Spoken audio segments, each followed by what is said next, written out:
গেল ২৮ ফেব্রুয়ারি ইরানে একযোগেই হামলা চালিয়েছিল ইসরায়েল যুক্তরাষ্ট্রের যৌথ বাহিনী। পরবর্তীতে দেখা গেল যুদ্ধের সব ধরনের আলোচনা সমঝোতায় একাই নেতৃত্ব দিচ্ছে যুক্তরাষ্ট্র।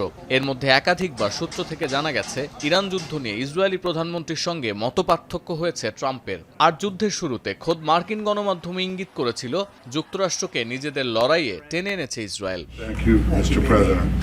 প্রায় ৩ মাস পর এসে দেখা যাচ্ছে অন্তত জ্বালানির বাজার স্থিতিশীল করতে ইরান যুদ্ধের অবসান চায় পশ্চিমা বিশ্ব। যুক্তরাষ্ট্রও চায় না এই যুদ্ধ দীর্ঘায়িত হোক। এখন প্রশ্ন উঠছে, যুক্তরাষ্ট্র এই সংঘাত থেকে বের হয়ে গেলে ইসরায়েল হাঁটবে কোন পথে?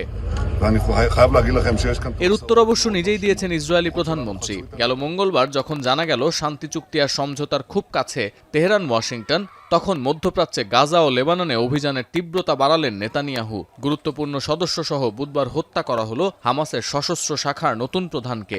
এরপরই গাজার ৭০% এলাকা দখলের নির্দেশ দিলেন ইসরায়েলি প্রধানমন্ত্রী। সঙ্গে সঙ্গে পশ্চিম তীরেও বেদুইন জাতীয় স্থানীয়দের ওপর চড়াও হলো ইসরায়েলের বসতি স্থাপনকারীরা। হামাস নির্মূলের নামে যুদ্ধবিরতির মধ্যেই তাণ্ডব শুরু করল আইডিএফ। ইরান যুদ্ধ চলার সময় ভিন্ন ফ্রন্টে লেবাননের হিজবুল্লাহর সঙ্গে লড়ছিল ইসরায়েল। পরে দুই দেশের মধ্যে যুদ্ধবিরতি কার্যকর হয়, কিন্তু ইরান যুক্তরাষ্ট্র আলোচনার অগ্রগতি হওয়ার সঙ্গে সঙ্গে পুরো দক্ষিণ লেবানন খালি করার নির্দেশ দিলেন নেতানিয়াহু। বুধবার থেকেই সংঘাতের তীব্রতা বাড়ে লেবাননে। এর মধ্যেই দক্ষিণ সীমান্ত পার করে লেবাননের ৩০ কিলোমিটার ভেতরে প্রবেশ করেছে ইসরায়েলি সেনারা।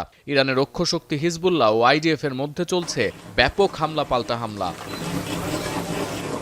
গেল এপ্রিলে দ্য ওয়াল স্ট্রিট জার্নাল একটি প্রতিবেদনে দাবি করে, একবার যুদ্ধ বন্ধ করলে আর ক্ষমতায় থাকতে পারবেন না নেতানিয়াহু। তাই যে কোনো মূল্যে মধ্যপ্রাচ্যে ইরানের প্রক্সি বাহিনীর বিরুদ্ধে সংঘাত চালিয়ে যাচ্ছেন তিনি। এর পেছনের কারণ, যুদ্ধের অজুহাত দিয়ে সহজেই নিজ দেশে দুর্নীতি মামলার কার্যক্রম পেছাতে পারছেন ইসরায়েলি প্রধানমন্ত্রী। এড়ানো যাচ্ছে জিজ্ঞাসাবাদও। আর সবচেয়ে বড় সত্য, ইরানের সঙ্গে সংঘাত জিইয়ে রেখে কট্টরপন্থীদের সমর্থন আদায় করে যাচ্ছেন জায়োনিস্ট এই নেতা। সতীর্থ কর্মকার, এখন বিশ্ব।